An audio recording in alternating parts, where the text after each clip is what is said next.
y les voy a compartir pantalla. Compartir. Bueno, fíjense que al final de la clase pasada nos quedamos con esta pregunta de concepto. Dice que un electrón se mueve hacia arriba en esta página. Déjenme, activo aquí el cursor, el puntero láser. Fíjense, pensemos que el electrón es el puntero, ¿no? Y se mueve así hacia arriba, de manera vertical, ¿no?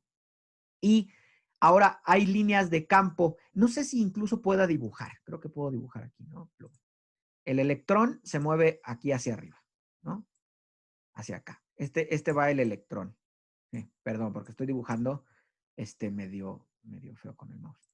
Y pensemos, dice, hay líneas de campo magnético hacia la derecha, es decir, hacia acá. Están rectas. Piensen ustedes que están rectas, ¿no? Las líneas. Esas líneas son las líneas de campo magnético, B, ¿no? Entonces, dice, ¿cuál es la dirección de la fuerza magnética del electrón?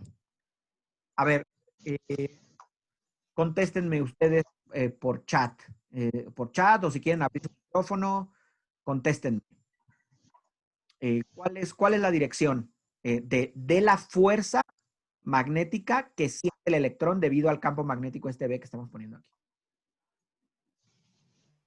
Sería hacia afuera, ¿no? Bueno, como hacia nosotros, desde el monitor. Hacia afuera, dice, ¿quién dice? Oscar, ¿no? Sí. Ok. ¿Todos están de acuerdo? Saldría de la pantalla.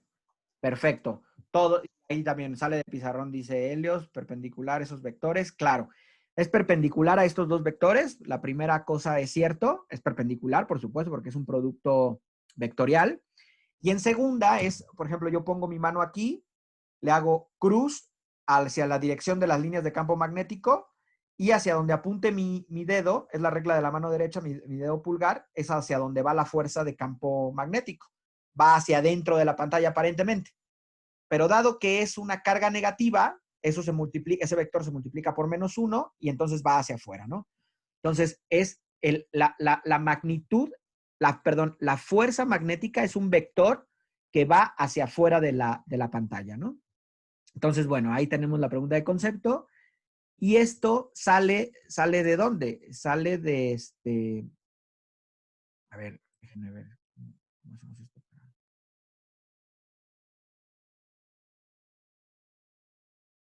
Puntero, ¿no? Esto sale de acá, ¿no? Lo estamos viendo de aquí. La fuerza magnética es un vector perpendicular al vector de velocidad y al vector de campo magnético, ¿no? Siguiendo el producto vectorial.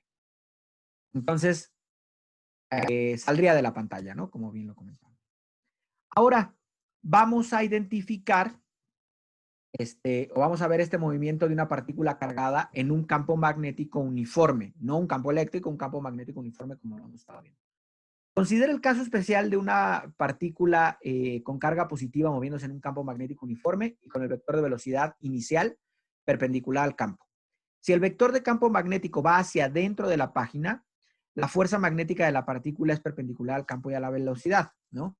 Fíjense, aquí está este dibujo. Por lo tanto, el movimiento de la partícula es un círculo. Vean ustedes, el vector de campo magnético son estas tachitas en color azul. ¿Qué significa? Que son vectores que entran hacia la pantalla, ¿no? Y está inundado toda esta sección de campo magnético. Y es un campo magnético uniforme. Piensen ustedes otra vez que esta partícula viene desde aquí afuera, donde no hay un campo magnético. Donde no hay un campo magnético, el vector de velocidad de la partícula pues no se altera ni en magnitud ni en dirección. Entonces viene desde aquí afuera, viene así como entra al campo magnético y el campo magnético va a alterar su vector de velocidad, como ya lo vimos, ¿no? Entonces, ¿cómo va a ya habíamos dicho que altera su vector de velocidad en magnitud, pero, en dirección, pero no en magnitud. Entonces, ¿cómo altera su vector de velocidad? Pues con el producto vectorial, ¿no? Con el producto cruz. Y para eso hay que seguir nada más la regla de la mano derecha otra vez. Vean, la velocidad de la partícula va hacia arriba, así apuntan mis dedos, y estos cruz el campo magnético que va hacia la dirección del campo magnético que va hacia dentro de la pantalla, y entonces el pulgar me indica cuál va a ser, hacia dónde va a estar dirigida la fuerza magnética. Entonces, la fuerza magnética va a estar dirigida hacia acá, hacia el centro del círculo. Entonces, cuando la partícula cargada entra a un campo magnético uniforme, la partícula cargada empieza a hacer una trayectoria circular, empieza a tener una trayectoria circular debido a la fuerza magnética que apunta hacia el centro de un círculo, ¿no? Esa rotación será en contra de las manecillas del reloj para una carga que sea positiva, como ya lo vimos anteriormente, ¿no? Otra vez la regla de la mano derecha. Si la carga es positiva, es velocidad, cruz, campo, y hacia acá es la fuerza magnética. Entonces, empieza a girar en contra de las manecillas del reloj cuando la carga es positiva. Si la carga es negativa y lleva el mismo vector de velocidad, va la carga hacia arriba, cruz, el campo magnético. Entonces va hacia acá la fuerza, pero como es negativa hay que multiplicarla por -1 y entonces va hacia afuera, hacia el otro lado, y el movimiento circular de esa carga negativa sería conforme a las manecillas del reloj, ¿no? Entonces, al igual que en los campos eléctricos, podemos aplicar estos conceptos súper sencillos. La segunda ley súper importantes, pero de esta manera presentados, muy sencillos, que es la segunda ley de Newton. Nosotros decimos que la fuerza magnética que ejerce ese campo magnético sobre esa partícula cargada, pues va a ser igual a la masa de la partícula por la aceleración de la partícula.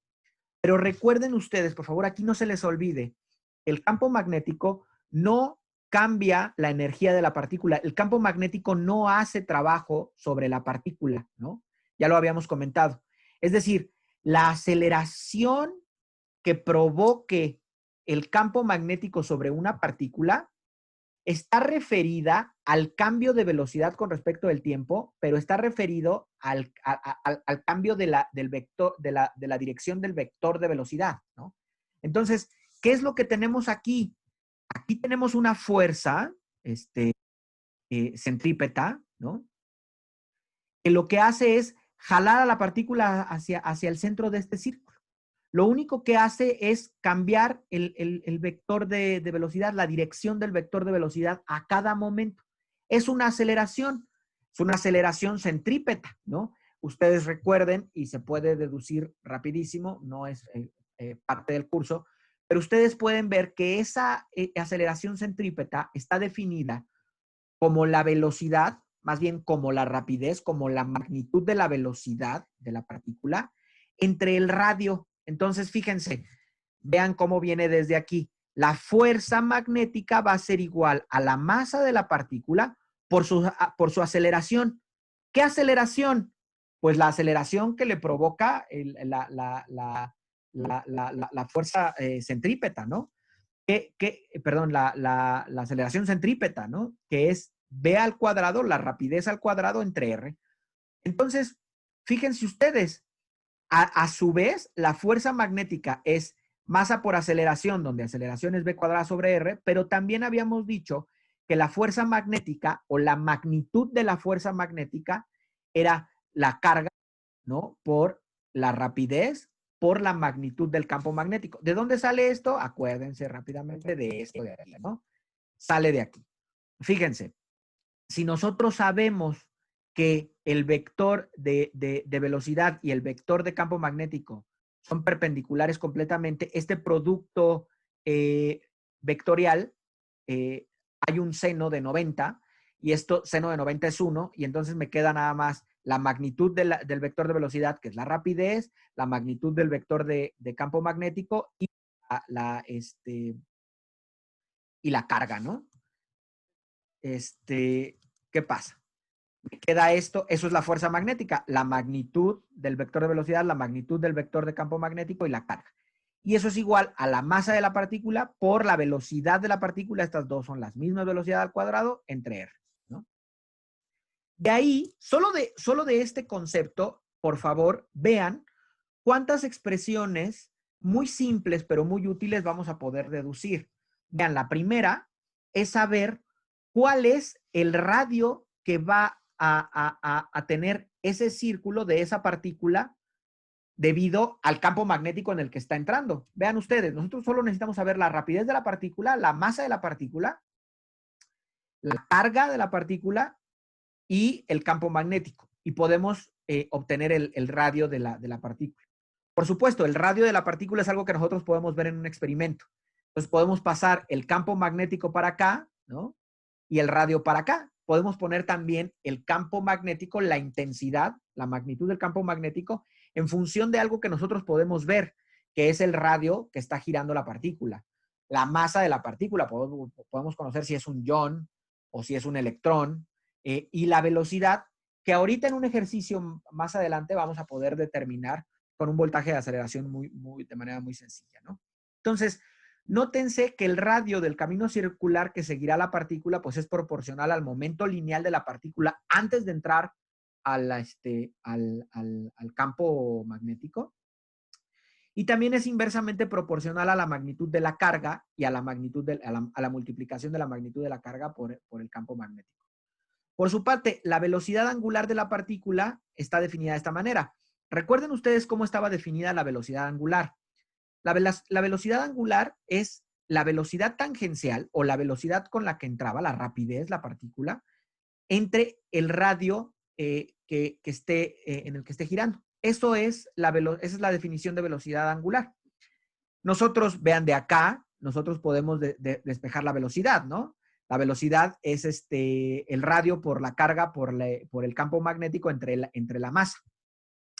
Como aquí tiene un radio, se nos va, ¿no? La carga por la magnitud del campo, por el radio que había aquí entre la masa, se van los radios, y entonces también puedo determinar cuál va a ser la velocidad angular de las partículas dentro de ese campo magnético en función de la carga de la partícula, la masa y el campo magnético, ¿no? También conozco esa velocidad angular.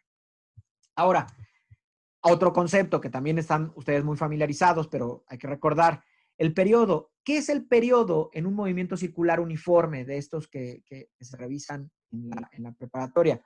Pues el periodo es el tiempo que la partícula requiere para hacer una revolución o para dar una vuelta completa. Es decir, ¿cuál va a ser ese tiempo? Pues necesitamos sacar la distancia que la partícula recorre. ¿Cuál es la distancia? Pues el perímetro del círculo, perdón. Es 2 veces pi por r. Ese es el perímetro del círculo.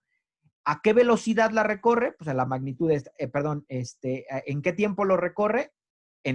Dependiendo de su velocidad, ¿no? Entonces es la distancia entre la velocidad, es 2 pi por r entre la velocidad, y acá sabemos que r entre la velocidad, ¿qué era, no? Vean, omega es velocidad entre r, entonces r entre la velocidad es 1 entre omega, y por supuesto el periodo, como bien lo conocen ustedes, es 2 pi sobre la velocidad angular. La velocidad angular, otra vez, es la multiplicación de la carga por la magnitud del campo magnético entre la masa. La meto aquí y entonces puedo obtener también el periodo de la partícula en términos de la carga, de la masa y de la magnitud de la carga, la masa y la magnitud del campo magnético en el que esté girando, ¿no? La velocidad de la partícula y el periodo del movimiento circular, como pueden ver ustedes, no dependen de la rapidez de la partícula ni del radio de la órbita. Vean ustedes. Vean, por ejemplo, la velocidad angular. La velocidad, omega, que es la velocidad angular, no va a depender de con qué voltaje de aceleración tú mandes tu partícula hacia el campo magnético. Ahorita verán por qué me refiero a ese voltaje de aceleración que todavía no les presento. Pero no depende de la velocidad con la que entre aquí, fíjense. Aquí la partícula trae este vector de velocidad v. Entra acá a un campo magnético y cuando está en el campo magnético tú quieres sacar cuál es su velocidad angular, y su velocidad angular no va a depender de eso. Solo depende de la carga del campo magnético y demás. Y lo mismo ocurre con el periodo, ¿no? Porque están relacionados. El periodo es 2pi entre la velocidad angular, y como la velocidad angular no depende de la velocidad, en el caso de esto que estamos revisando, no depende de la velocidad tangencial, pues tampoco el periodo depende de esto, ¿no? Entonces, si una partícula cargada se mueve en un campo magnético uniforme con su vector de velocidad a un ángulo arbitrario respecto a B, su movimiento es de hélice. Esto por la clase que estamos tomando ahorita en línea, cuesta un poquito más de trabajo ejemplificarlo. Pero aquí uno lo puede ver. Fíjense, el campo magnético está yendo hacia adentro de la página. Y el vector de velocidad está justo, es perpendicular al campo magnético. Entonces, si se fijan, el campo magnético está hacia adentro. No sé si así se ve, creo que se ve mejor así. Este dedo que va hacia arriba es el vector de velocidad.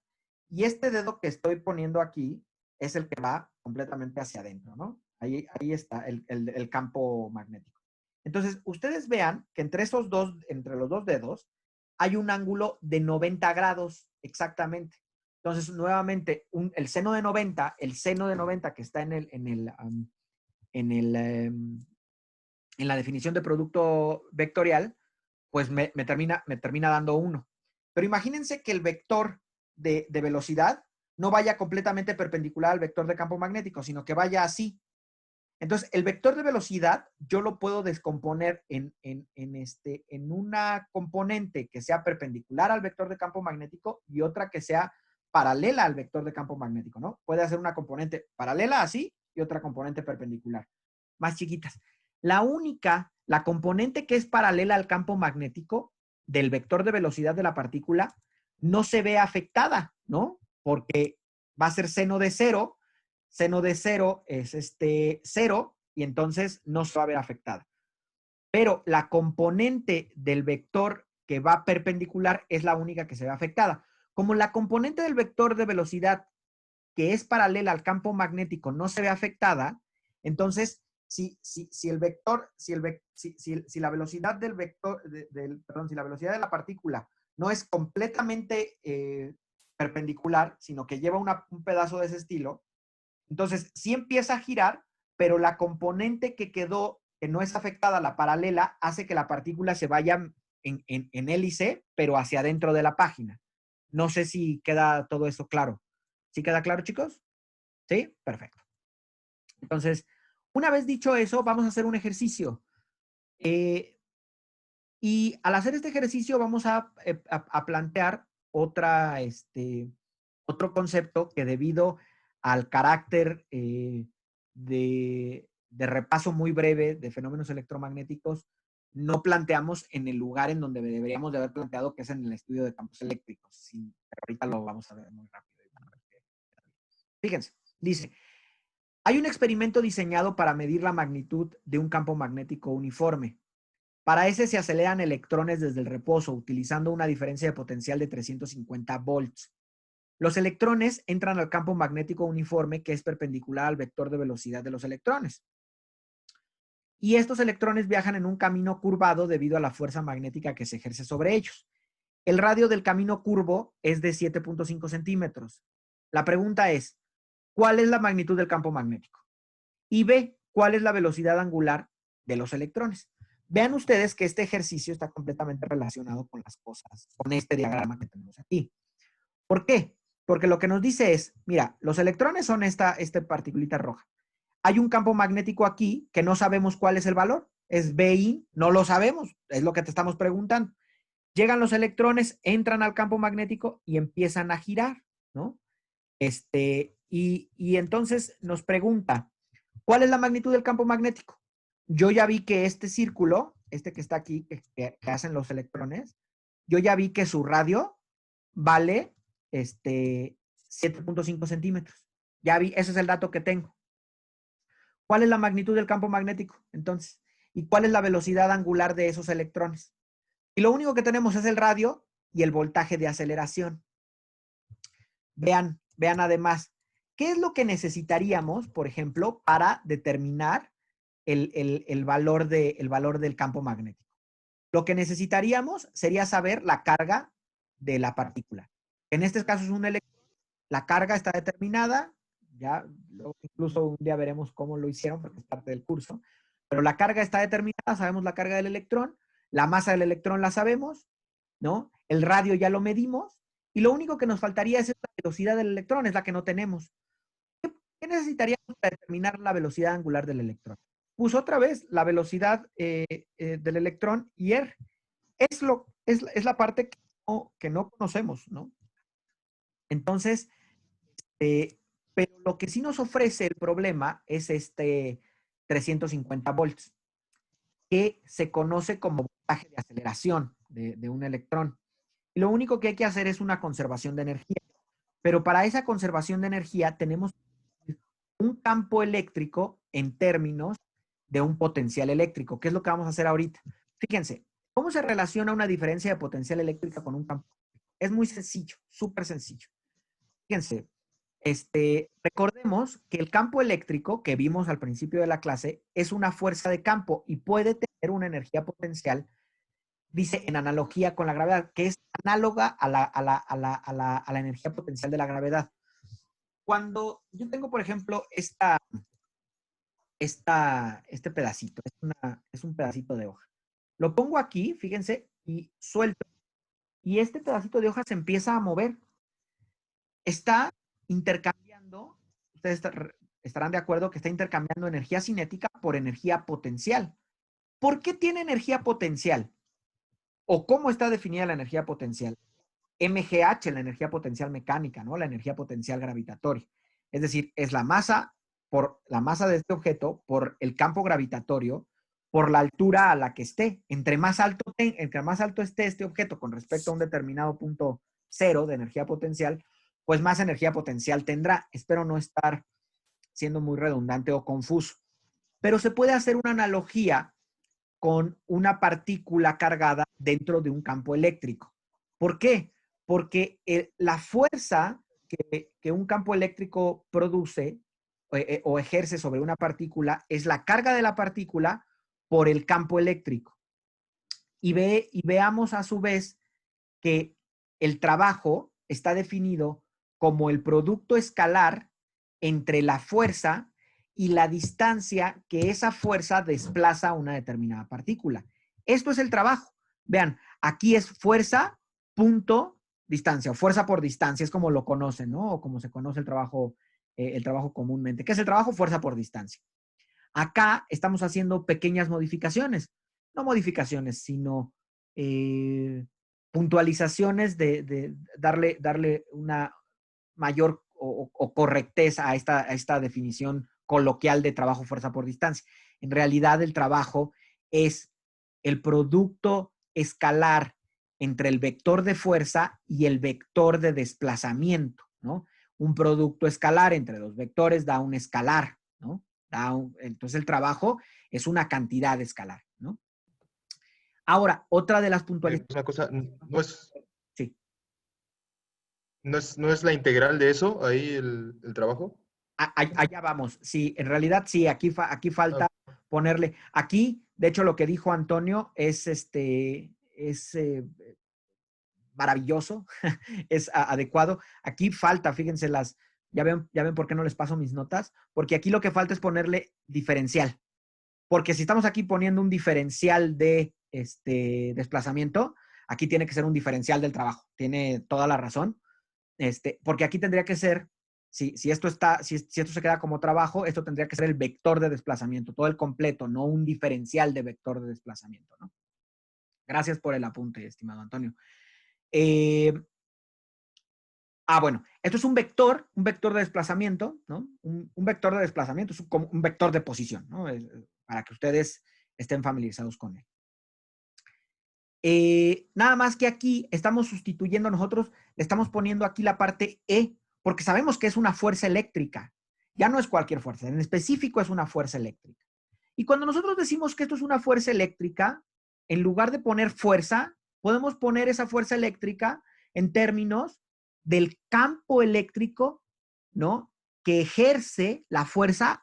Este campo eléctrico ejerce una fuerza sobre esta partícula con carga Q. Entonces yo puedo sustituir esta fuerza eléctrica por esta definición, campo eléctrico por Q, punto de S. ¿Por qué nuevamente?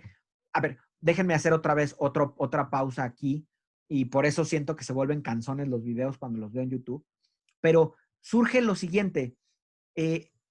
Una de las cosas que aspiro en este curso, y a la que yo espero que ustedes aspiren también, es el hecho de que ustedes vean una expresión y que todas las expresiones que veamos, todas, sepamos término a término qué significa y cómo se relaciona con la física del problema. Nunca vean una expresión y si dicen, ¿por qué tiene este punto aquí? ¿O por qué le pusiste la flechita aquí arriba y ya le pusiste negrita de pizarra aquí?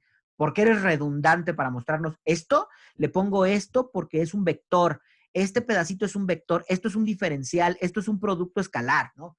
Quiero que estemos bien conscientes de que cada paso que demos, partiendo desde nada, cada paso que demos, veamos, entendamos bien a bien cada término para que no haya problemas, ¿no? Vean ustedes otra vez, esto es un vector, esto es un escalar, entonces la multiplicación de estos dos me da otro vector que es esta fuerza. Entonces me queda muy bien, este escalar me da esta fuerza, y esto lo puedo multiplicar en producto vectorial por este diferencial de vector de desplazamiento. Muy bien. Ahora recordemos la definición de trabajo interno, ¿no? Hecho en un sistema. La definición de trabajo interno, que también se ve en sus carreras, que todo el mundo debemos de casi tener tatuados, es el negativo del cambio de la energía potencial. Este es el teorema trabajo-energía, ¿no? Como lo veíamos. Es decir, un trabajo es un cambio, es un negativo en el cambio, el delta, el cambio en la energía potencial, aquí expresada como U. Por lo tanto, fíjense, cuando la carga es desplazada dentro de por ejemplo, tú tienes un condensador de placas paralelas y tienes una carga ahí, y la carga se desplaza de un lugar a otro, entonces hay un cambio en la energía potencial del sistema carga-campo. ¿Qué cambio es ese cambio en energía potencial? Pues no es otra cosa que esto, fíjense, el cambio es un diferencial de U igual al cambio en el trabajo, ¿no? Y ahora, ¿por qué sí le ponemos? Ahora sí está bien, porque es un diferencial este diferencial es un diferencial de cambio de energía potencial.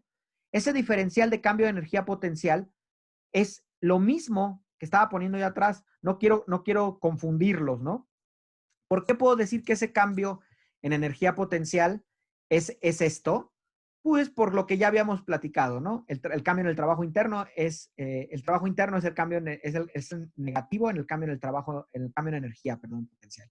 Entonces, un diferencial de energía potencial, ¿no? Es igual a este trabajito que se hace, ¿no? Está aquí, el negativo de ese trabajito. Entonces, ahora fíjense, ahora sí, lo que se comentaba es la integral, ¿no? Porque tenemos que, como esto es un diferencial de energía, lo que tenemos que hacer es sumar, son cantidades escalares y hay que irlas sumando todas, ¿no? Entonces, fíjense, hay que sumarlas, ¿cómo? Con una integral.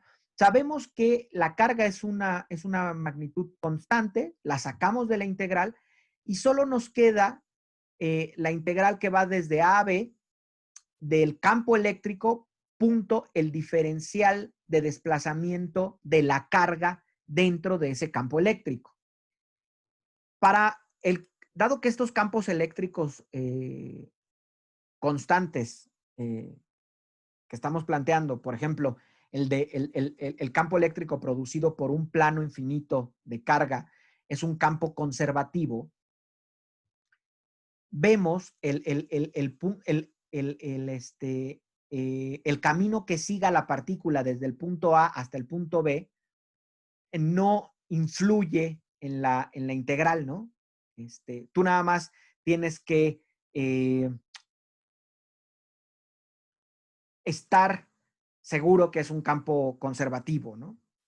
De tal suerte que la energía también va a ser conservativa y por lo tanto, bueno, la energía es conservativa para ese campo conservativo y por lo tanto la integral de línea pues no va a depender del camino que se tome entre el punto A y B, ¿no? Bueno, y van a decir, oye, ¿cómo saltas de aquí a acá? Bueno, pues, ¿cuál es la integral de esto? ¿Qué es la integral de todo eso? Pues es la integral de la energía, ¿no? Tú lo puedes decir, ¿es el trabajo o es la energía? Lo que quieras ver ya con el trabajo energía. ¿Cuál es la definición de trabajo? Fuerza por distancia. Cuando la fuerza y la distancia no son siempre constantes, es decir, pueden ser variables y tal, tienes que meter las diferenciales de la distancia, los vectores diferenciales de desplazamiento y luego tienes que integrarlos, ¿no? Pero al final, si tú tienes este vaso aquí, piensen ustedes, si yo tengo una fuerza que es completamente paralela al desplazamiento del vaso, ¿no? Es decir, el vaso se desplaza en esta dirección y la fuerza es completamente paralela al desplazamiento. Recuerden que es una definición de producto ahora escalar. El producto escalar está definido como coseno, ¿no? Coseno del ángulo que formen el vector de desplazamiento y la fuerza. Es coseno de 0, entonces el trabajo ahí se convierte en fuerza por distancia, por el vector que se desplaza, ¿no? Ya queda ahí. Y eso es igual al teorema de trabajo-energía, a la energía. Entonces, esto que está aquí es la energía, chicos. Básicamente es la energía, es esta U, ¿no? Y ahora viene un concepto que es el potencial eléctrico. No la energía potencial eléctrica, sino el potencial eléctrico. El potencial eléctrico es, fíjense, esto es energía potencial eléctrica, es diferente. Ya cuando está multiplicada por la Q. Pero si tú quitas esta Q o divides esto entre Q, entonces lo que te va a quedar es un potencial eléctrico. No una energía potencial, sino un potencial eléctrico. Piensen ustedes en el potencial eléctrico como si a la energía potencial mecánica debido a un campo gravitatorio, que es MGH, ustedes acuérdense, MGH, piensen ustedes que le quitan la masa y nada más dejan GH. Entonces tú dices, eso es un potencial gravitatorio, no es energía potencial, sino un potencial gravitatorio. G por H, es la gravedad por la altura. Si tú llegas y le multiplicas una masa ahí, entonces ya tienes energía potencial gravitatoria. Es lo mismo acá, ¿no? Tú el potencial, lo que tienes es nada más un potencial eléctrico. Cuando lo multiplicas, fíjense, si paso multiplicando esta carga para acá, entonces el potencial eléctrico multiplicando a la carga, entonces ya tengo una energía potencial eléctrica, ¿no? Yo creo que con esto ya se pueden dar una idea de a qué vamos. Fíjense, el potencial eléctrico pues es un escalar y la energía potencial eléctrica pues también es un escalar. Fíjense. Entonces, como el potencial eléctrico es una medida de energía potencial por unidad de carga, las unidades del potencial eléctrico pues son los joules sobre Coulomb, ¿no? Y la unidad de campo eléctrico, que ya habíamos visto al principio del curso, son Newton sobre Coulomb, o también pueden ser expresadas como un volt sobre metro. Al final, lo que tenemos aquí es una nueva interpretación para el campo eléctrico de la siguiente manera. Y además vean qué potente y qué valiosa va a ser. El campo eléctrico es una medida de la tasa de cambio del potencial eléctrico con respecto a la posición de la partícula, ¿no?, de carga. Vean por qué es útil. Porque cuando nosotros definimos campo eléctrico, dijimos que el campo eléctrico era un vector, de tal suerte que tú tenías que dar siempre para cada punto del espacio una magnitud del vector de campo eléctrico y una dirección. Pero acá aprovechamos el hecho de que tenemos tenemos un campo eléctrico uniforme, constante, para este caso que vamos a analizar. Y entonces sabemos que como es un campo eléctrico constante, la dirección de todos los vectores que componen ese campo eléctrico es la misma. Y como es la misma, es como si fuera algo muy uniforme, vamos a poner una partícula ahí dentro y vamos a ver cuál es el trabajo que realiza ese campo eléctrico. Y entonces lo relacionamos con el teorema trabajo-energía y sabemos que cuando esa partícula se desplaza, entonces tiene un cambio de energía debido a que está en un campo eléctrico. Y ahora podemos decir que podemos expresar el campo eléctrico como un potencial eléctrico y lo podemos expresar como una cantidad escalar, ¿no? Sabiendo que es un campo eléctrico uniforme y que todos sus vectores de campo van en la misma dirección. Esto nos ayuda mucho para el problema que estamos haciendo. Ahora sí, regresemos a los campos magnéticos, que es lo que estamos trabajando ahorita. En el campo magnético, para este problema nosotros tenemos que, ya medimos que el círculo que hacen las partículas cuando entran al campo es de 7.5 centímetros. Y habíamos dicho que las partículas antes de entrar al campo, aquí, antes de entrar al campo, son aceleradas con un voltaje de 350 volts. Ahora apliquemos lo que acabamos de discutir para asociar este voltaje de 350 volts a la velocidad de la partícula, que es lo que necesitamos para determinar la magnitud del campo magnético, ¿no? Vean, la velocidad del electrón no la tenemos, debemos encontrar esa velocidad debido al potencial. ¿Cómo encontramos la velocidad debido a un potencial? Pues haciendo el cambio de energía, ¿no? Fíjense, lo mismo pasaba aquí. Acuérdense de este ejemplito que les puse. Yo aquí, ¿cuál es la energía potencial de este basurita que detengo? Yo les respondo, 0, ¿no? No tienen, perdón, la energía cinética de esta particulita que tengo aquí es 0. Pero si la suelto, empieza a intercambiar su energía potencial por energía cinética. Aquí tenía energía potencial, pero a medida que va bajando, va perdiendo energía potencial, pero va ganando energía cinética. De tal suerte que cuando llega aquí al final, o aquí a mi mano otra vez, intercambió energía potencial bueno, en algún punto ha intercambiado energía potencial por energía cinética, pero se conserva. Vean en el caso del electrón que estamos identificando. En el electrón que estamos queriendo determinar su velocidad, al principio, cuando está en este campo, es un campo eléctrico extra, ¿no? Externo, de 350 volts.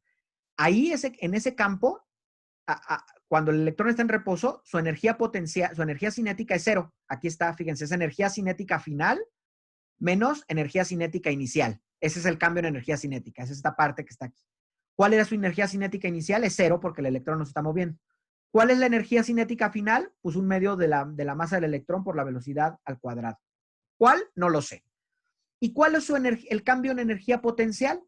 Pues el cambio en energía potencial es estos 350 volts, que es el potencial eléctrico por la carga, ¿no? ¿Por qué es esto? Porque cuando él tiene energía cinética 0, él tiene los 350 volts de energía potencial. Es la energía, ¿no? Y cuando ya tiene la energía de acá, cuando ya tiene energía cinética final, ya no está en esos 350 volts, ¿no? Al final, lo que te queda es, pues esto se va, digamos, el cambio en energía potencial o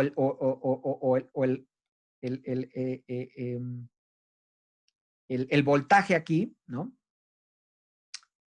Perdón, la energía cinética, de aquí voy a despejar la velocidad, ¿no?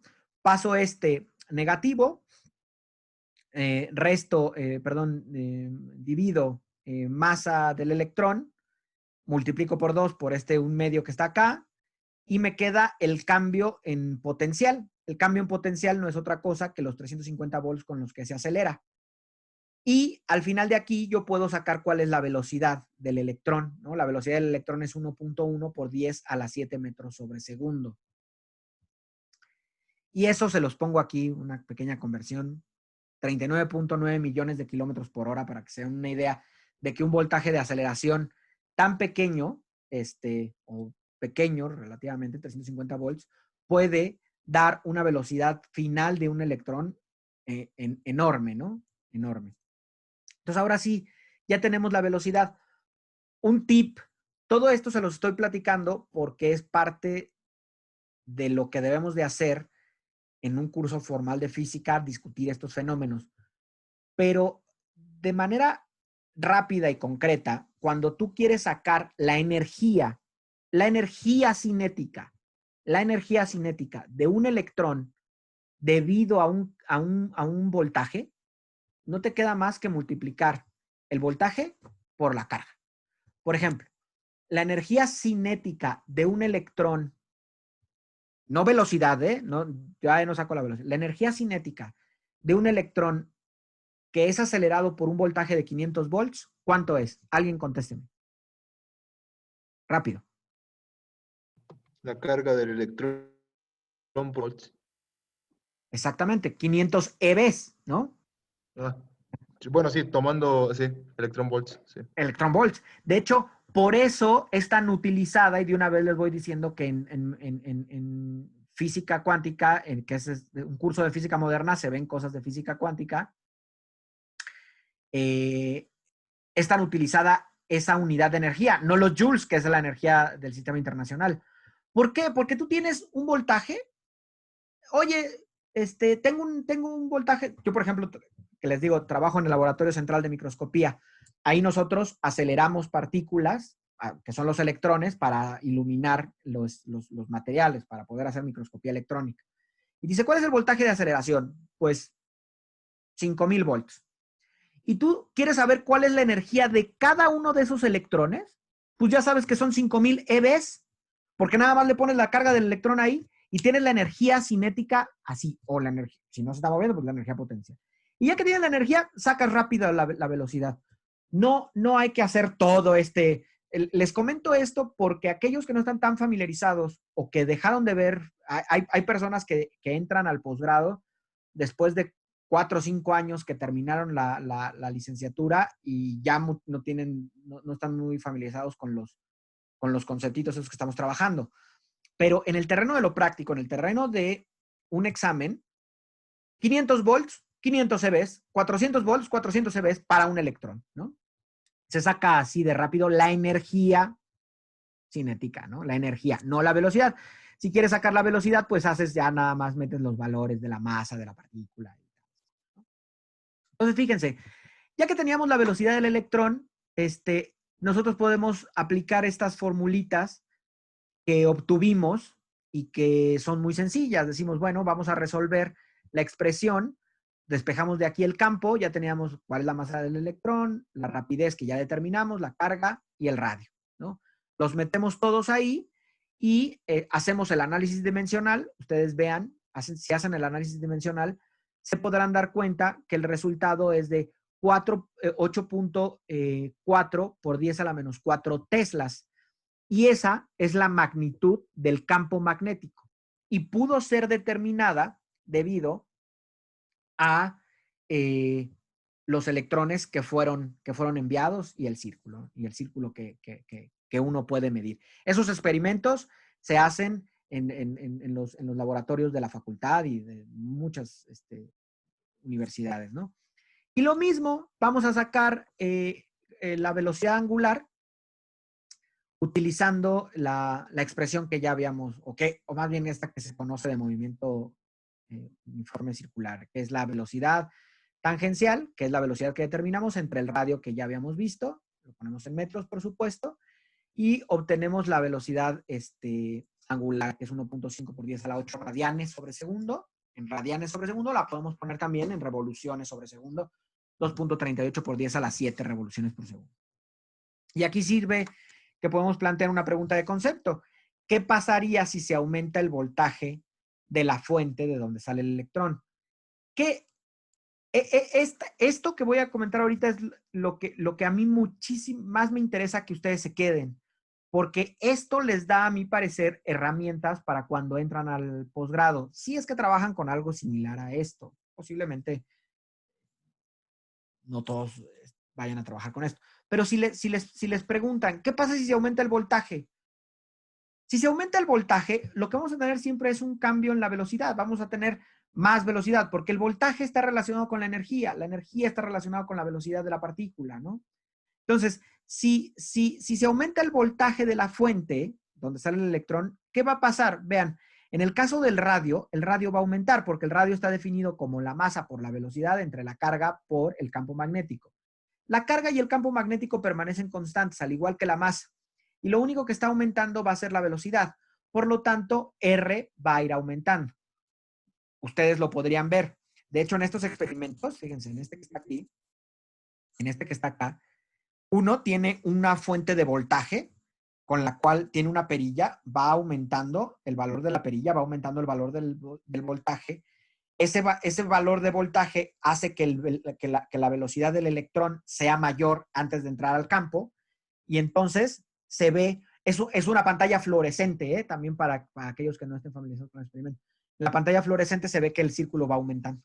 Y claro, tú también puedes decir, si conoces el campo, puedes también ver cuál es el voltaje de aceleración de la partícula, ¿no? Se va aumentando, se va disminuyendo. Le vuelves a bajar a la perilla y va disminuyendo ese voltaje, ¿no? Es una pregunta de concepto para que ustedes vean qué es lo que pasa.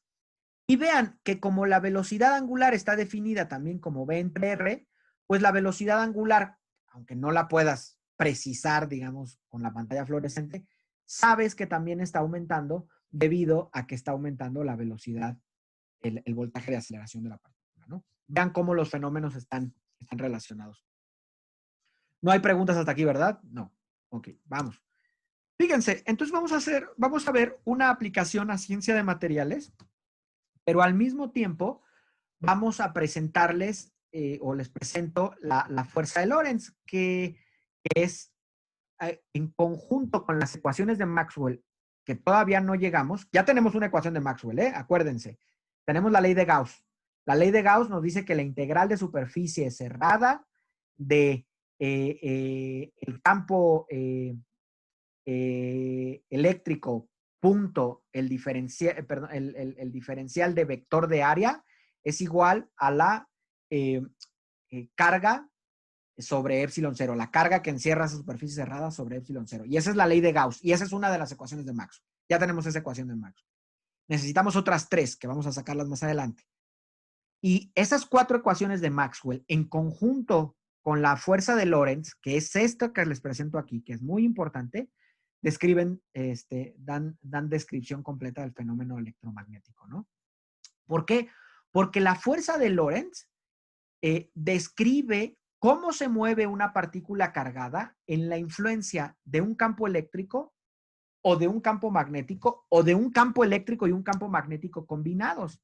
Fíjense, cuando una partícula moviéndose con velocidad v o vector de velocidad v está en presencia de un campo eléctrico y al mismo tiempo en presencia de un campo magnético, esa va a experimentar la fuerza eléctrica que ya habíamos planteado desde el principio de la primera clase, ¿no? Desde los primeros 15 minutos de este curso, que es la carga por el vector de campo eléctrico.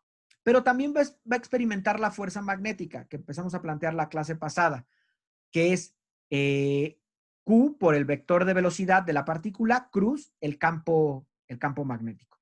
Entonces, si nosotros queremos obtener el vector de fuerza total que siente o que tiene una partícula inmersa en un campo eléctrico y un campo magnético, pues nada más hay que sumar la fuerza debida al campo eléctrico más la fuerza debido al campo magnético, ¿no? Y esa es la ley de Lorentz. Y ya cuando planteamos la ley de Lorentz podemos empezar a hacer ciertos experimentos que en realidad sin en el terreno de la teoría son así de fáciles como los vamos a plantear ahorita y tienen una utilidad invaluable en el terreno de la ciencia de materiales y de la química y de muchas cosas que ustedes ahorita van a sopesar y estarán de acuerdo y muchos ya y seguramente los conocen. Uno es el selector de velocidad, ¿no? En el selector de velocidad, vean cómo arreglamos unos campos eléctricos y un campo magnético. Primero, olvidémonos del campo magnético, olvidémonos del campo magnético y pensemos en el campo eléctrico. El campo eléctrico es este azul que está en medio de estas dos placas. Acuérdense que las líneas de campo eléctrico van desde el positivo hacia el negativo, ¿no? Tienen esta dirección, hacia acá va la flechita, ¿no? Esas son las líneas de campo eléctrico. Y después, esto es mi campo eléctrico, lo meto en un campo magnético que está ahí. Ya después vamos a ver cómo se producen estos campos magnéticos. Acuérdense que empezamos a estudiar campos magnéticos asumiendo que existían sin identificar cuál es la fuente del campo magnético, pero lo vamos a ver más adelante. Está dentro de este campo magnético. Entonces, vean, la velocidad de la partícula, vamos a pensar que yo por acá tengo una fuente de aceleración como la del problema pasado. Y voy acelerando electrones, de tal suerte que lleguen aquí. La velocidad de la partícula va hacia arriba, el vector de velocidad. Entonces, pongo mi mano, va hacia arriba y cruz el campo magnético, es decir, lo dirijo hacia donde van las flechas de campo magnético, que en este caso es hacia adentro de la pantalla. Y si la partícula es positiva, si es un ion, por ejemplo, entonces la fuerza magnética va hacia la izquierda, como lo vemos aquí, ¿no? Aquí va la fuerza magnética. Pero vean, aquí arreglamos, fíjense qué bonito hicimos esto, porque arreglamos que el campo eléctrico fuera perpendicular al campo magnético.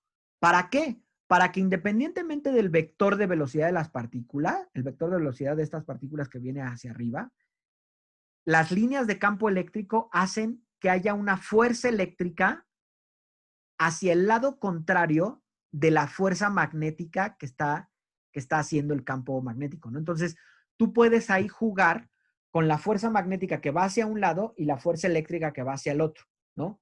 Se compensan. ¿Debido a qué? A la ubicación, a la forma en la que nosotros arreglamos el campo magnético y el campo eléctrico, que son perpendiculares. Esto ocurre cuando, repito nuevamente, el campo magnético y el campo eléctrico son perpendiculares. Fíjense entonces, las magnitudes de los dos campos, dado que los dos campos son perpendiculares, ahora podemos hacer otra cosa.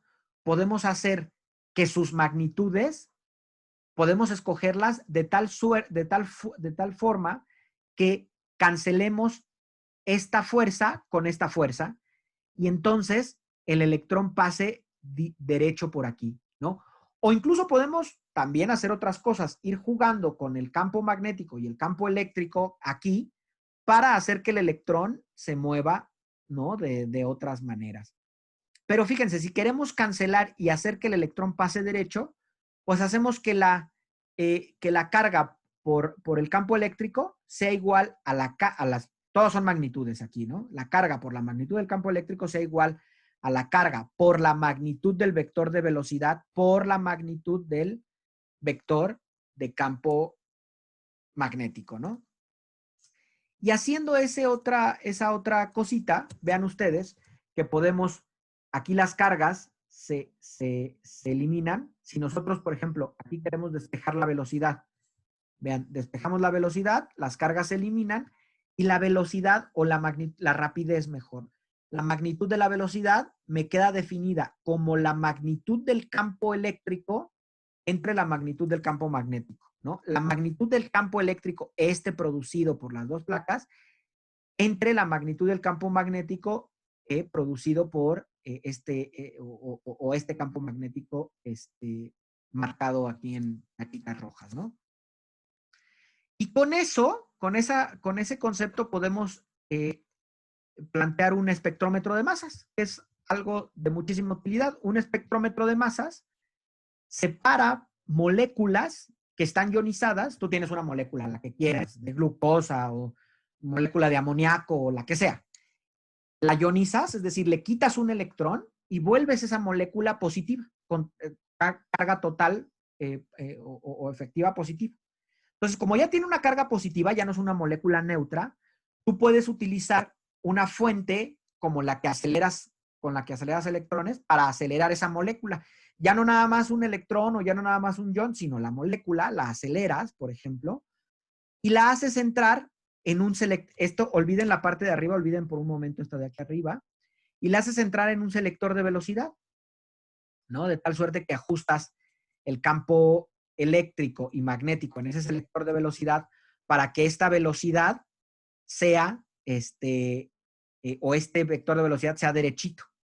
Y después, esta partícula sale de la influencia del campo eléctrico y entra a otro campo magnético, que no es este B, sino B0. Fíjense, aquí incluso está más pegadas las flechitas unas de otras para indicar, por ejemplo, en este caso, que es un campo magnético más intenso.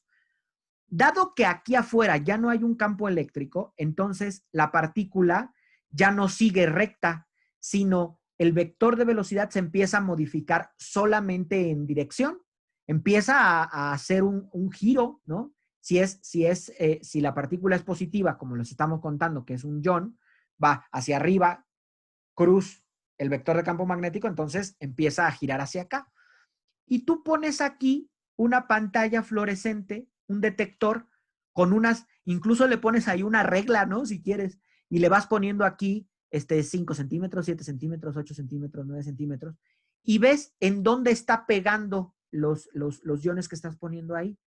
¿Y eso para qué te permite? Pues te permite determinar la masa de las partículas que de otra manera no podrías medir. A ver, mide la masa de la glucosa, pues está cañón, no la puedes, o del amoníaco. Pero si utilizas esto, que es un espectrómetro de masas, entonces puedes determinar con algo tan, a mi parecer, en el terreno de la teoría tan accesible, porque hacer esto tampoco está tan sencillo, ¿no? Digamos, instrumentarlo no es tan simple, pero tampoco es imposible.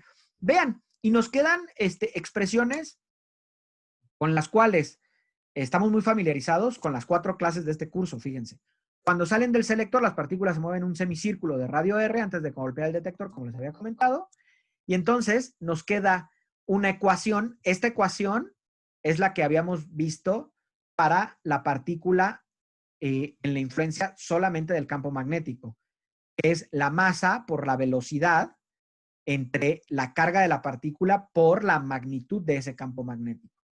Entonces, fíjense ustedes, yo voy a despejar de esto, me quedo con esta relación masa-carga, me quedo con la relación masa-carga, paso el campo hacia acá multiplicando. ¿Por qué le pongo B0? Porque es este campo, ahora nada más este otro que está aquí, ¿no? Nada más voy a ver lo que pasa aquí. Pongo B0 por R y lo divido entre B. Oye, pero no sé quién es B. No hay problema, porque acá B va a estar determinado, voy a ajustar este otro campo magnético y este campo eléctrico, las magnitudes, para que vaya derechita, y entonces voy a poder expresar este B en términos de las magnitudes de los campos que estaban anteriormente, el campo magnético y el campo eléctrico. Entonces, este B, ¿quién es? Este B es este señor que estaba aquí, el campo eléctrico entre B, está acá la magnitud, ¿no? Entonces nada más inserto ese que está aquí, es el campo eléctrico entre B, B estaba abajo, pasa multiplicando, y entonces vean la expresión, pasa multiplicando al numerador, y entonces vean la expresión que me queda la masa entre la carga, la masa de la partícula entre su carga, va a ser igual al radio. ¿A cuál radio? A este señor que ponga aquí, multiplicado por la magnitud del campo magnético B0, este campo magnético, multiplicado por el campo magnético que está acá abajo, multiplicado por el campo eléctrico. Y entonces yo puedo conocer el campo magnético B0, el campo eléctrico, el campo magnético B, el campo eléctrico E, y medir R para poder determinar la relación masa-carga, que si yo estoy ionizando una sola vez la molécula, yo ya sé cuál es la carga. La carga es la de un electrón, pero en terreno, con magnitud, con signo positivo, ¿no? Entonces, de ahí despejo la masa y conozco cuál va a ser la masa de la partícula, ¿no?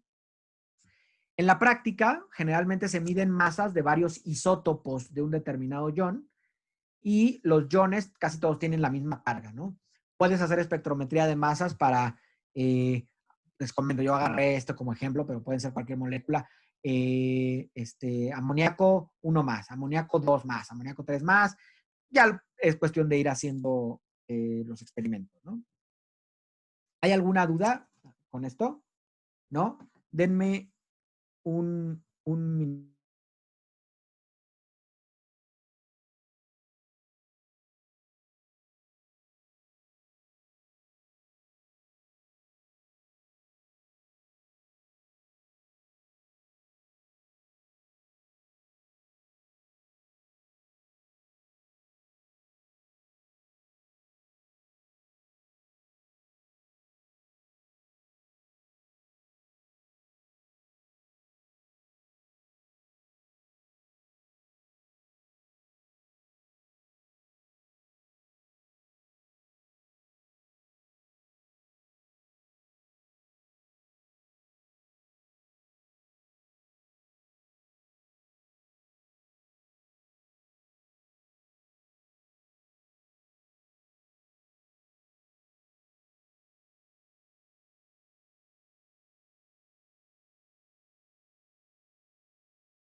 Bueno, entonces, sigamos con la clase.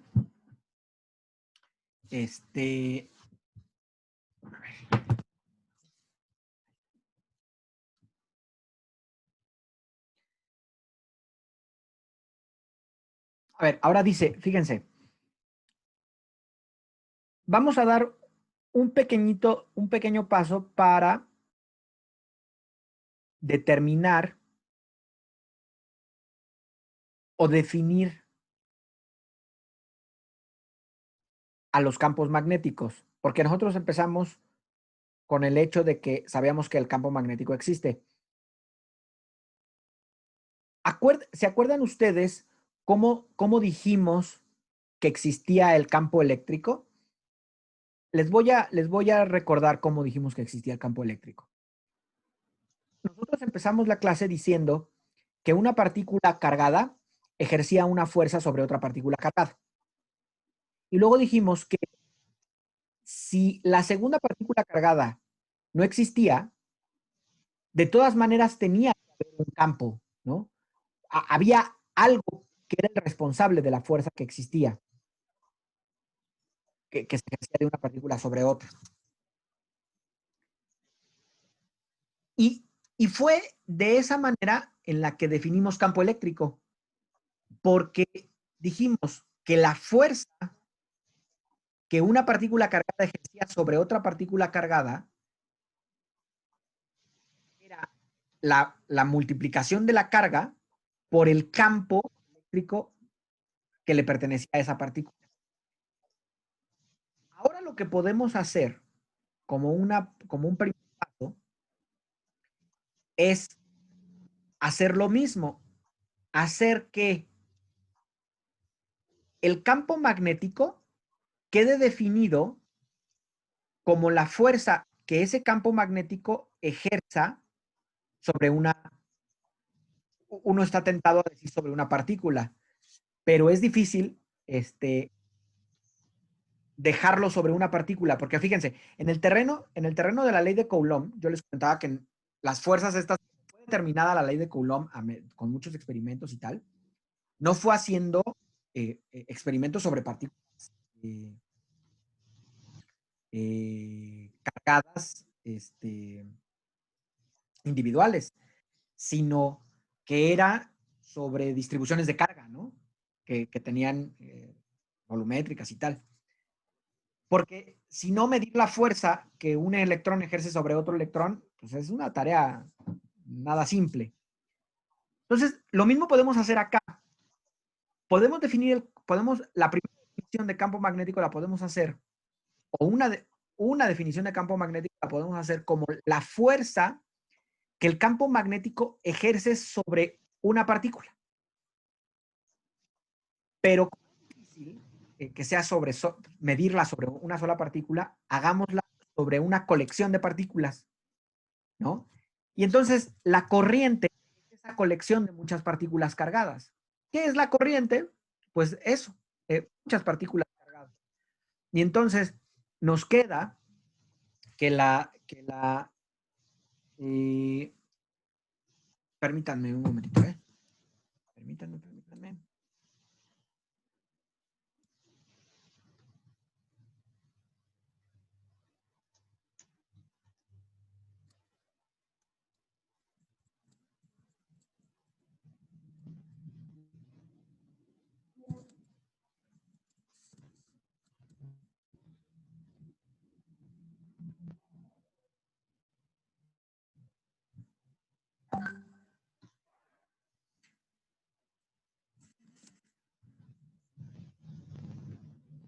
Bueno,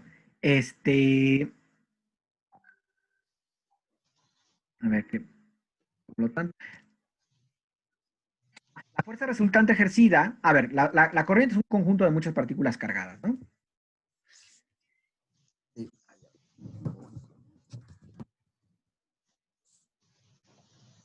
Entonces, la fuerza resultante ejercida por un campo magnético en un alambre va a ser la suma la suma vectorial de las fuerzas individuales de todas esas partículas cargadas que forman la corriente, ¿no?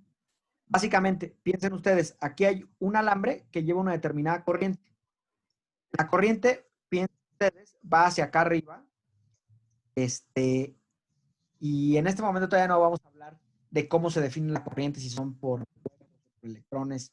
Piensen ustedes que la corriente son cargas positivas, que no es el caso, pero piensen ustedes que tienen esta eh, eh, característica, que son positivas que van hacia arriba, cruza el campo magnético que va hacia adentro, entonces el cable se vería eh, doblado o tendría una cierta curvatura hacia acá, hacia el lado izquierdo. Si por el contrario la corriente fuera hacia abajo, ¿no? Entonces uno tiene que poner la mano así, ¿no? Estoy doblando, cruza el campo que va hacia adentro y entonces iría hacia acá, ¿no? La fuerza magnética. Vean ustedes, vamos a pensar que hay una partícula, que este alambre lleva una corriente y a su vez la corriente pues, está conformada de muchas partículas. Sobre de una partícula, esta partícula tiene una velocidad de deriva, ¿no? Que es parte de las características de una partícula que forma una corriente. O sea, tiene una velocidad. Y entonces, otra vez, V cruz el campo magnético que está hacia adentro, da la fuerza hacia arriba, ¿no? Lo ven ustedes ahí. Entonces, fíjense, la fuerza magnética que sí podemos medir es la fuerza magnética en todo el cable, debido a la fuerza magnética en todas las partículas. Entonces, la fuerza magnética en el segmento del alambre, del lado L, va a ser la corriente por el vector L, y ahorita vemos cómo definimos el vector L, cruz el vector de campo magnético. Donde el vector L lo podemos definir de la misma manera que definimos un vector de área. O bueno, similar a la manera en la que definimos un vector de área. Porque L es un vector que va a apuntar en la dirección de la corriente. Es un recurso que nosotros estamos utilizando para hacer definiciones. Estamos presentando un nuevo recurso. L es un vector que apunta en la dirección de la corriente y que tiene una magnitud igual a la magnitud del segmento. Y esa expresión aplica solamente para un segmento de alambre recto en un campo magnético uniforme. Vean por qué. Vean ustedes, fíjense. Si L es un vector cuya dirección es la dirección de esta corriente, pues ya tengo la dirección. Y su magnitud es la longitud del vector, está bien, o sea, está bien definido este producto vectorial si tengo solamente una dirección. Pero imagínense que tienen ustedes un alambre que está enrollado, o que otra vez lo mismo que pasa con el vector de área. Está para un lado, para arriba. La dirección está cambiando en cada momento porque la corriente sale en el punto 1, empieza en el punto 1 y termina en el punto 2. Pero el alambre, como está doblado, no puedo dar una definición de vector L, ¿no? Como no puedo dar una definición del vector L, esta definición que está aquí, solo aplica para alambres completamente rectos. Pero lo que sí puedo hacer es que si el cable tiene forma arbitraria, la fuerza magnética ejercida sobre un pequeñísimo segmento del vector de longitud, ya convierto ese vector L en un vector ds, un diferencial de longitud ds chiquito, ¿no? Que queda con la misma definición. La dirección es la dirección de la corriente y la magnitud es su longitud, que en este caso es un diferencial de longitud, ¿no? Y entonces, ya la fuerza, que estaba, ya la fuerza ya no es I por el vector L cruz, el vector de campo magnético, sino ya nada más es un diferencial, porque aquí tengo un diferencial, ¿no? Y eso que tengo aquí, ya este diferencial, aquí lo puedo convertir en toda la fuerza magnética para el alambre. Claro, si integro el producto vectorial, el producto cruz, entre el diferencial de longitud de S, cruz, el campo magnético, ¿no? El punto A hasta el punto B.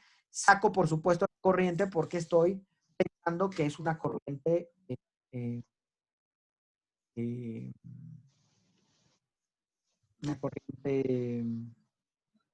¿Constante? constante, Yasmin, muchas gracias.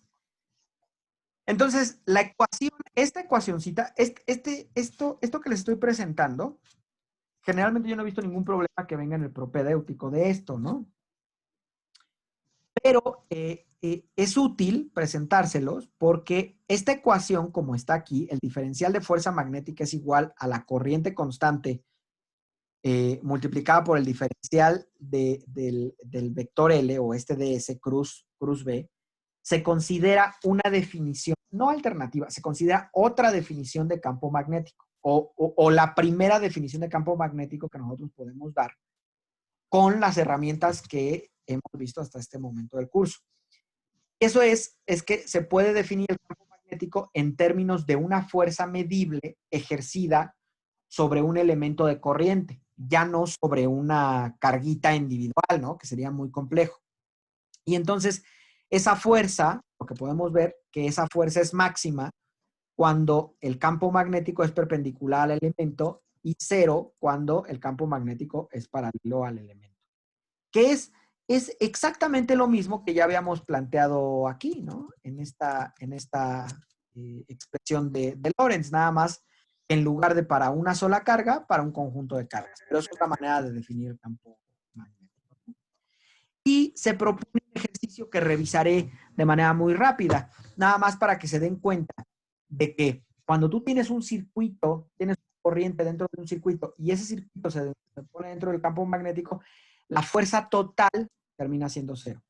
Fíjense, la fuerza total magnética termina siendo cero. Un alambre doblado, como un semicírculo, como lo están viendo aquí, de radio R, forma un circuito y pasa por él una corriente constante I. El alambre se encuentra en el plano XY y un campo magnético uniforme es dirigido a lo largo del eje Y positivo, como se está mostrando en la figura. Encuentre la magnitud y dirección de la fuerza magnética actuando primero en la porción recta del alambre, es decir, en esta parte, y después actuando en la porción curva. Hay muchas maneras de resolver el problema. Este es un problema que viene, no me acuerdo si en el Resnick o en el Serway, en la parte de problema resuelto, en la parte del texto, no dejado al lector. Entonces, fíjense, usan la regla de la mano derecha para los productos vectoriales y en la primera recta, en esta parte del alambre, la fuerza la podemos, vamos a etiquetarla como F1 y esa va hacia afuera. Y la fuerza F2 que sea correspondiente a la parte curva y esa va hacia adentro.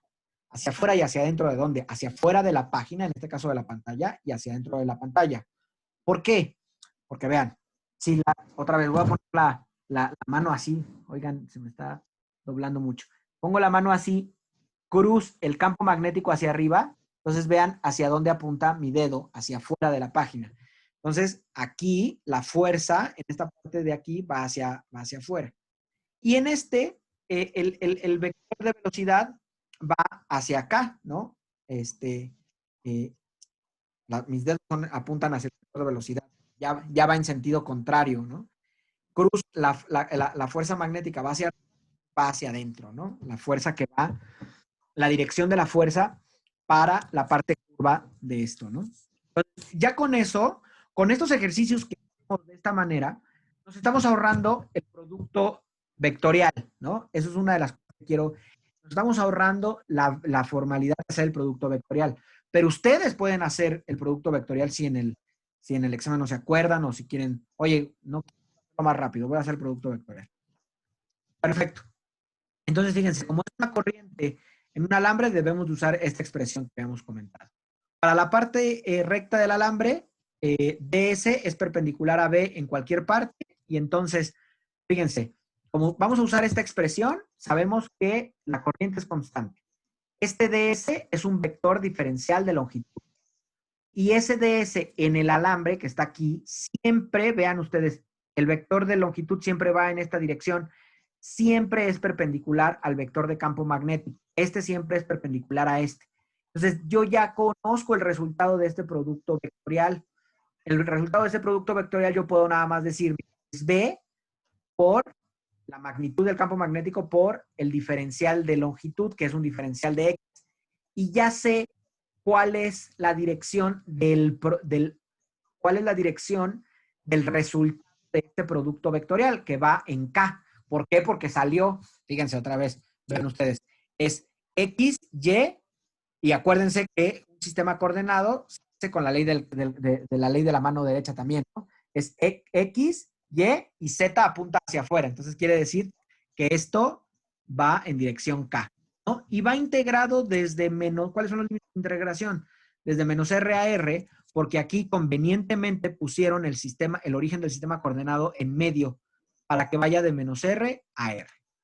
Entonces, fíjense, como va integrado de menos R a R, esta integral, fíjense, es de X. ¿Cuál es la integral de dx? X, ¿no? Y cuando lo evalúas, va R menos R.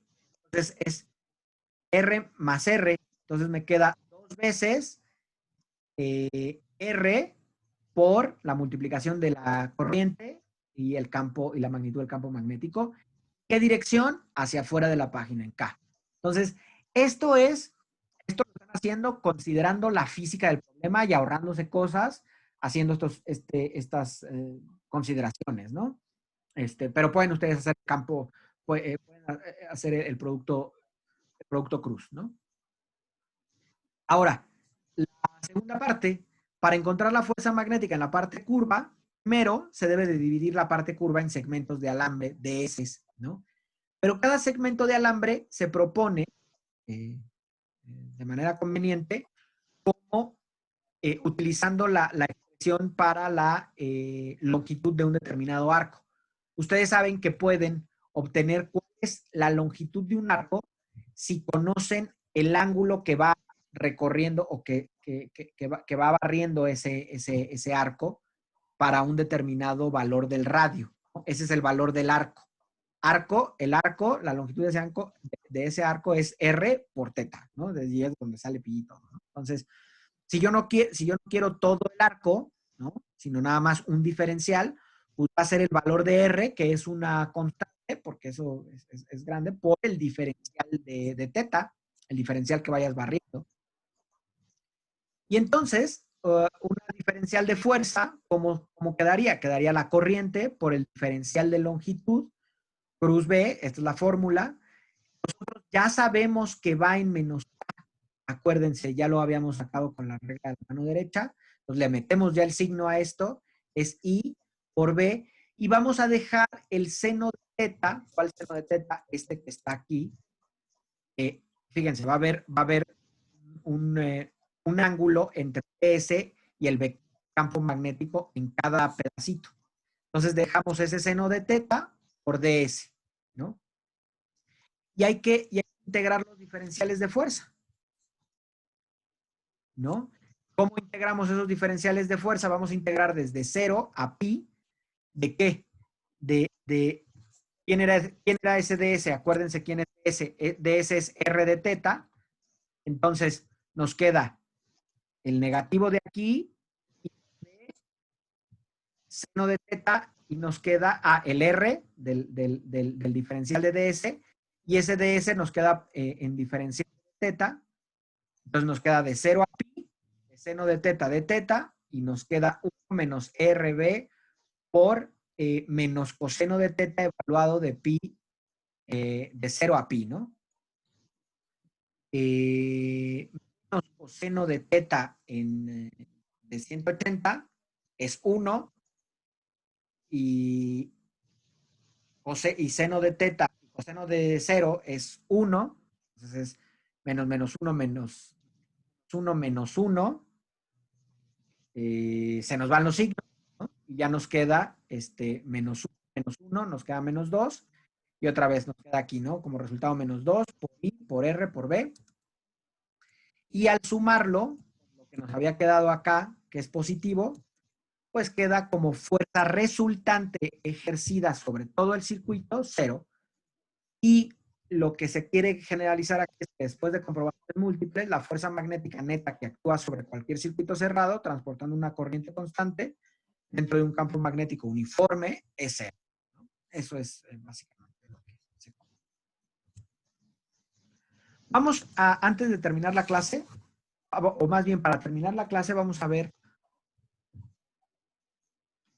otra aplicación, si lo quieren ver así, de la ley de Lorentz, en donde se aplican campos eléctricos y campos magnéticos. Y esto es el efecto Hall. Fíjense, cuando un conductor que lleva corriente es colocado en un campo magnético y se genera una diferencia de potencial en una dirección que es perpendicular a ambos, a la corriente y al campo magnético. Yo lo que quiero que, a ver, este enunciado está un poco confuso.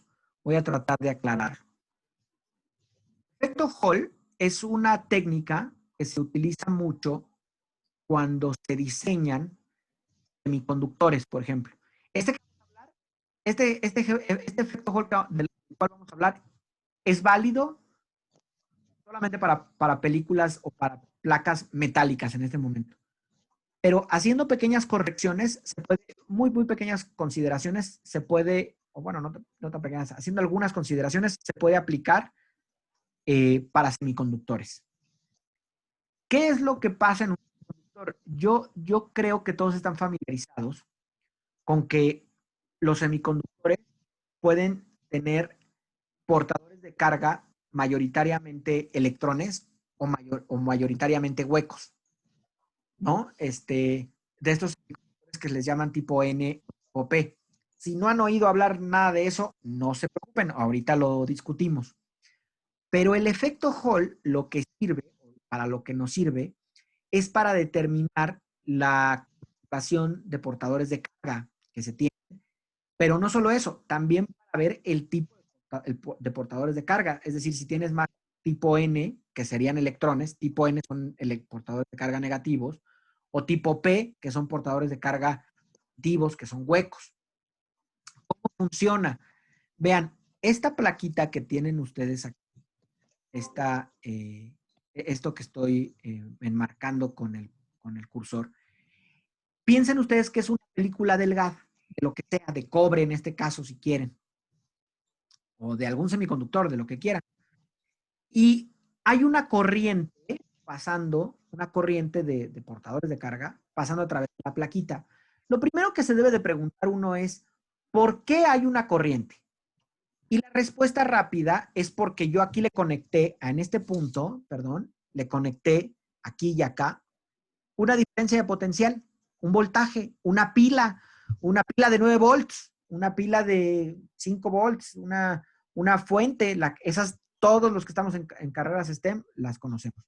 Le pongo ahí una fuente, una diferencia de potencial, y entonces probablemente se establezca una corriente, ¿no?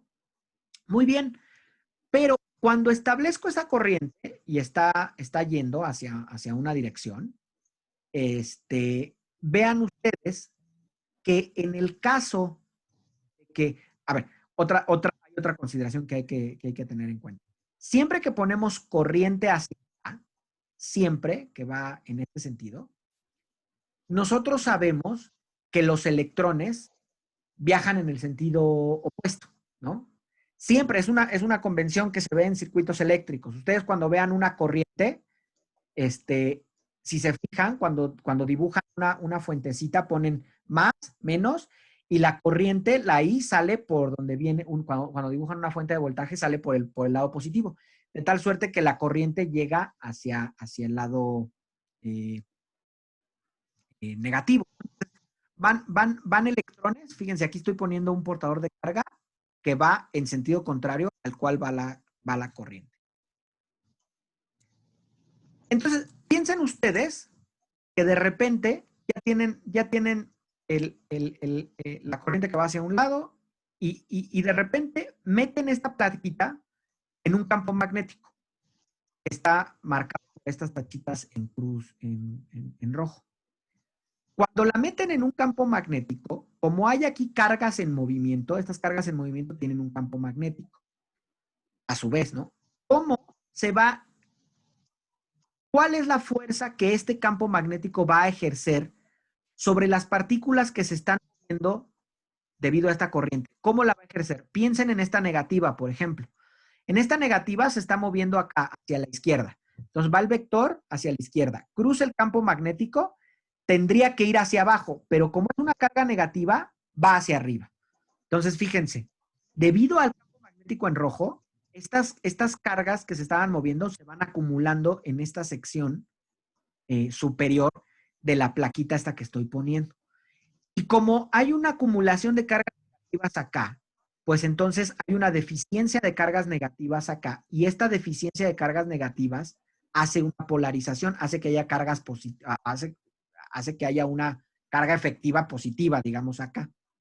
Entonces, fíjense cómo teníamos la plaquita primero, a la plaquita nada más conectamos la fuente que generó la corriente y después, ya que teníamos la corriente, la metimos en el campo magnético y el campo magnético, debido a que hay una corriente, separó las cargas, las separó en negativas acá arriba, positivas acá abajo, y ahora puedo llegar con un multímetro y ponerlo aquí y ponerlo acá y medir cuál es la diferencia de potencial debido a que el campo magnético está separando esas cargas. Eso es lo que puedo hacer.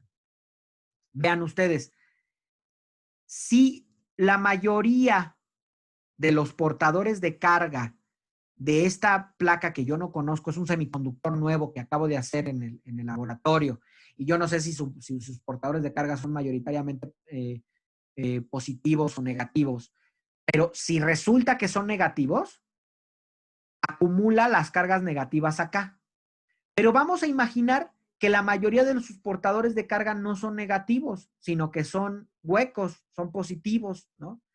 Entonces, si son huecos, estos portadores de carga van hacia la derecha. Y vuelvo a hacer lo mismo. Pongo la velocidad de la derecha, cruzo el campo magnético hacia adentro. Entonces, voy hacia adentro y la fuerza magnética los manda hacia la parte de arriba. Yo lo que quiero que vean con esto, si los portadores de carga aquí son mayoritariamente huecos, entonces la acumulación debido al campo magnético de cargas aquí arriba va a ser positiva.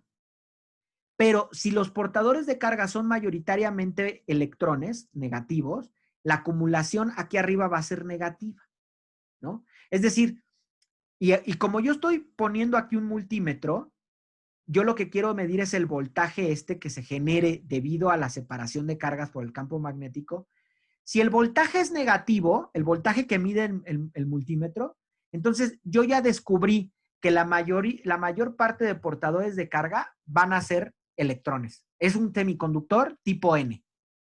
Pero si aquí el voltaje que mido aquí es positivo, entonces ya me daré cuenta que la mayoría de portadores de carga es tipo N. ¿Está una pregunta de Silvia?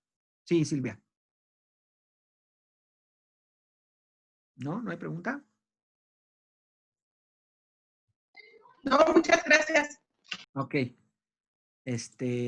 Entonces es tipo N. Fíjense, sabemos que solamente con el valor del voltaje, independientemente con el signo del voltaje, independientemente del valor que me arroje, si es negativo, son portadores de carga negativos. Si es positivo, son portadores de carga huecos, positivos. Entonces, ya con eso, este experimento de Hall me permite determinar el tipo de portadores de carga. Pero además, déjenme mostrarles otras cosas. Todo lo que viene aquí escrito es lo que yo les acabo de comentar. La fuerza magnética que siente una carga en movimiento negativa tiene un sentido opuesto a la fuerza magnética sentida por una carga positiva. Por eso, siempre se separan de la manera en la que ya lo discutimos.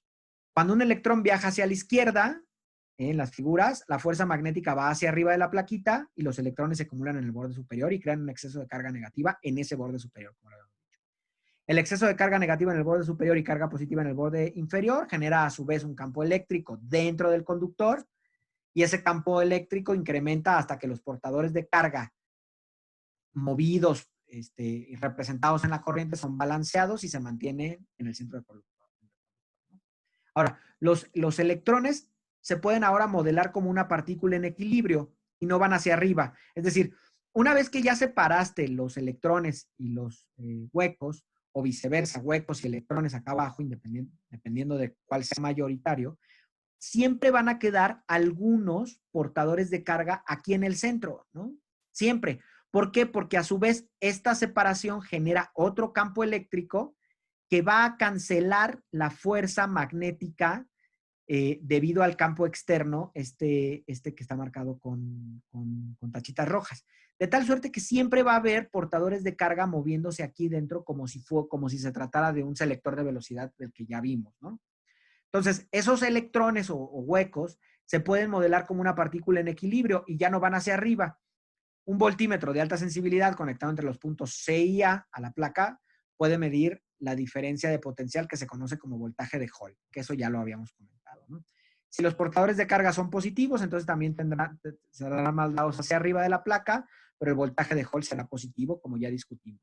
Los portadores de carga en un material pueden ser determinados mediante efecto Hall, como ya lo discutimos, la polaridad del voltaje de Hall. La fuerza magnética en los portadores de carga, ¿cuál es? Bueno, pues es la carga del portador por, aquí aparece algo, la velocidad de deriva. Acuérdense ustedes, ¿no? La velocidad del portador de carga es parte de la fuerza, de la definición de fuerza magnética. En este caso se llama velocidad de deriva por la magnitud del campo magnético que se tenga. Entonces, en equilibrio, esa fuerza está balanceada por la fuerza eléctrica, que es Q por EH. ¿Quién es EH? EH es el campo eléctrico que produce la separación de estas cargas, ¿no? Entonces, fíjense, ¿cómo va a quedar? ¿Cómo van a quedar para las cargas de en medio? Va a quedar, esto viene de la fuerza magnética, la carga por la magnitud de la velocidad de deriva por el campo magnético externo, va a ser igual a la carga por el campo eléctrico producido por la separación, ¿no? Por la polarización. Y entonces, al despejar este campo eléctrico, EH, pues me va a quedar la velocidad de deriva, ¿no?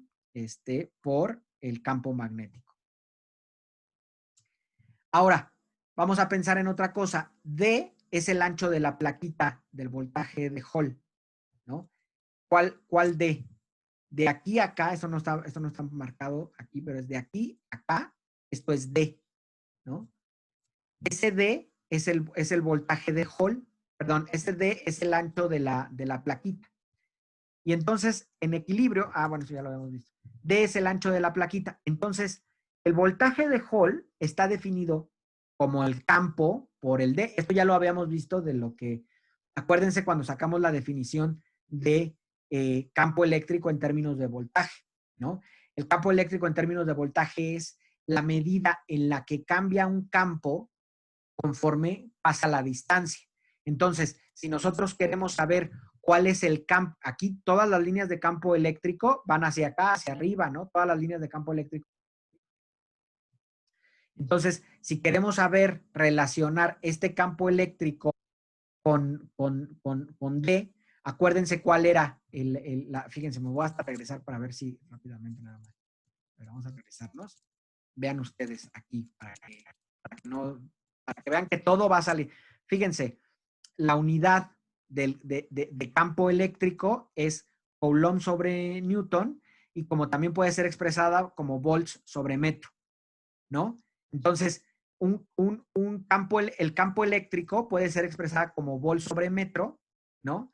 De tal suerte que si yo tengo un campo eléctrico expresado en volts, ¿no? Que es lo que estoy midiendo allá, lo multiplico por la distancia, entonces se me cancela y me quedan Newton sobre Coulomb, ¿no? Como lo pueden ver acá. O sea, fíjense aquí, nada más para que lo vean. Fíjense, el voltaje, ¿no? Yo tengo el campo eléctrico es Coulomb sobre metro y entonces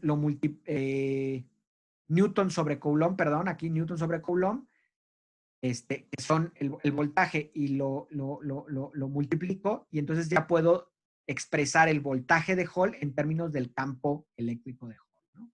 Con el valor de la distancia. Entonces el voltaje de Hall da un valor para la velocidad de deriva de los portadores de carga si el ancho de la plaquita y el campo magnético son conocidos. ¿Por qué? Porque se puede obtener la densidad, bueno, otra de las cosas, se puede obtener la densidad de portadores de carga si medimos la corriente de la muestra. Y solo es necesario recordar que es una definición muy básica, que la corriente promedio es el cambio de cargas entre delta T, ¿no? Y que a su vez es N por Q por la velocidad de deriva por A, ¿no?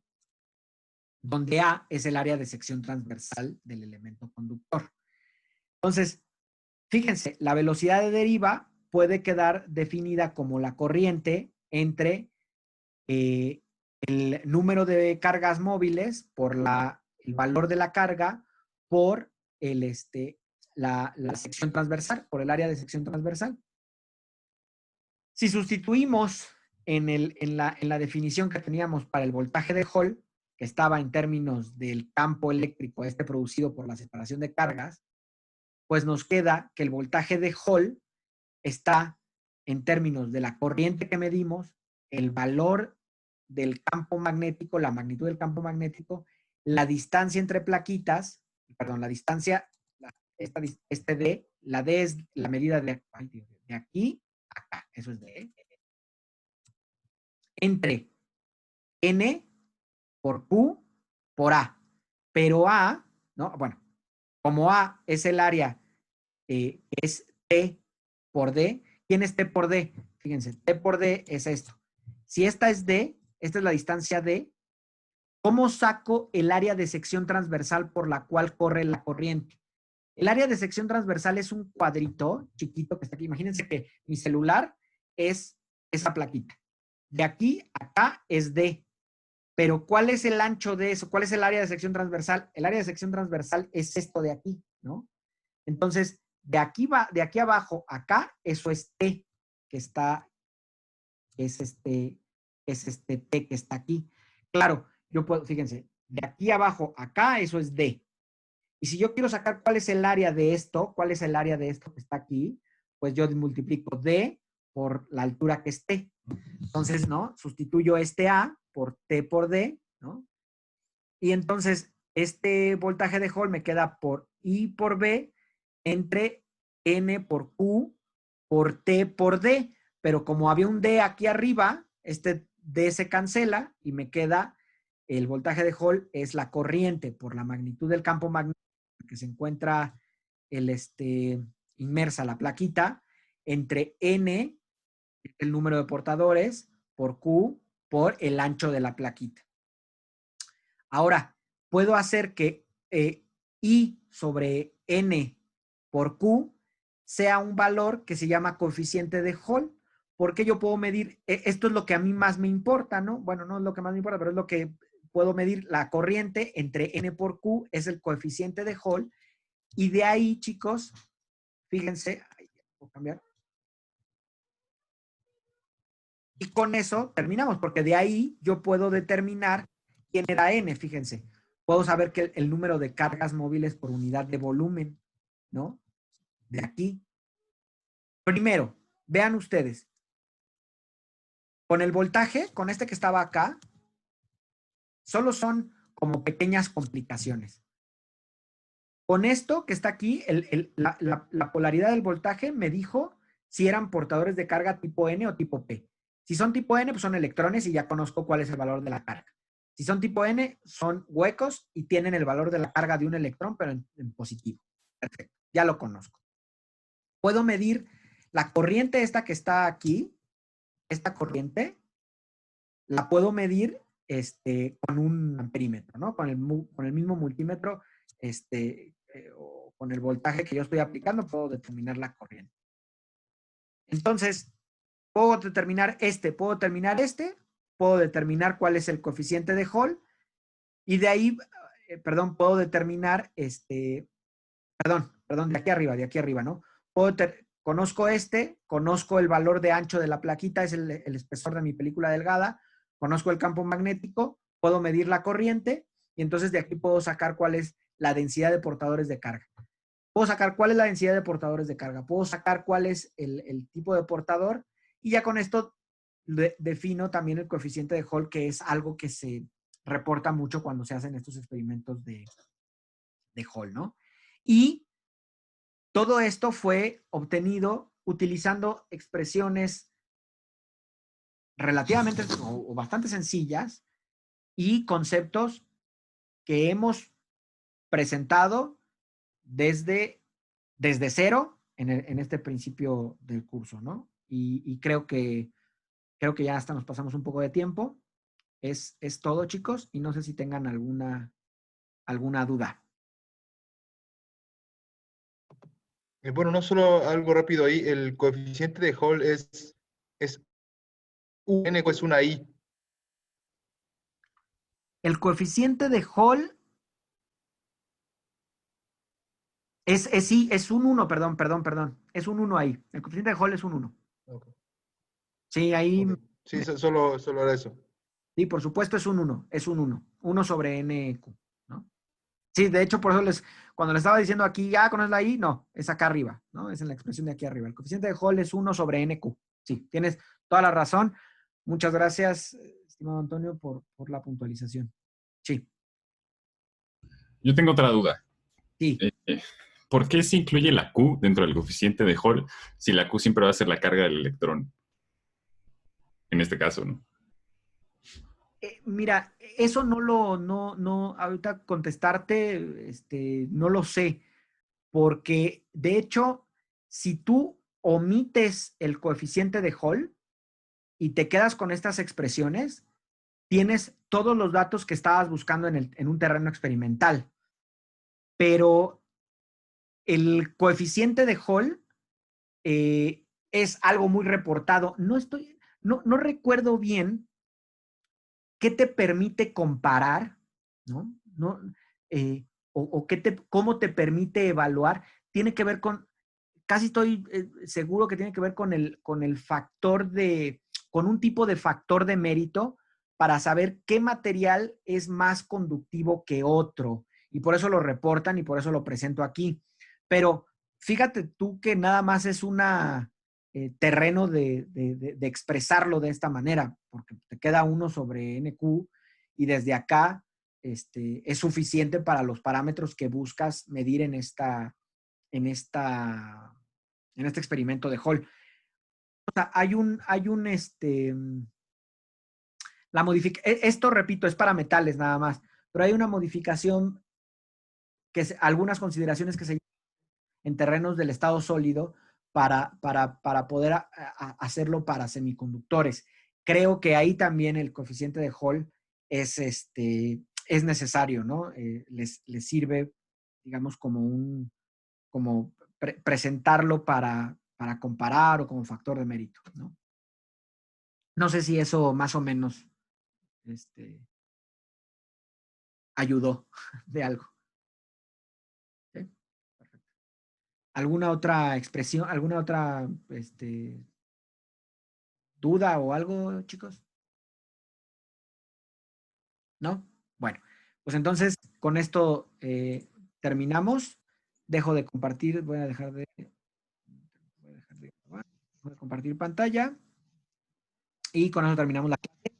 Y nos vemos, si Dios quiere, el martes o el sábado. Ya les aviso yo por correo. ¿Sale? Bueno, pues que tengan buena tarde. Hasta luego. Gracias, hasta luego.